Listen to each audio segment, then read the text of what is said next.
Take a look at the parasternal long axis view of the heart in action. Remember again that the most superficial chamber will be the right ventricle, and the normal dimensions of the right ventricle are that it should be about half the size of the left ventricle. If the right ventricle is the same size of the left ventricle, that could be a sign of RV strain.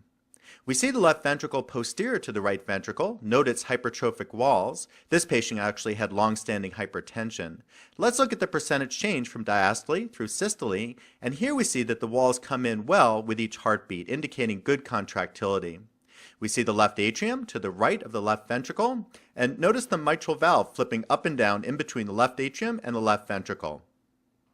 We see here good movement of the mitral valve, indicating a good amount of blood flowing between the left atrium and the left ventricle. Now, just above the left atrium and to the right of the left ventricle, we see the aortic valve. And notice there, just to the right of the aortic valve, a little bit of the diamond-shaped aortic root. This will be our left ventricular outflow tract.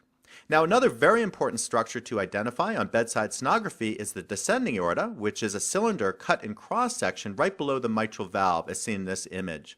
This is a very important landmark because the posterior pericardial reflection, that white line seen posterior to the left ventricle, comes off anterior to the descending aorta.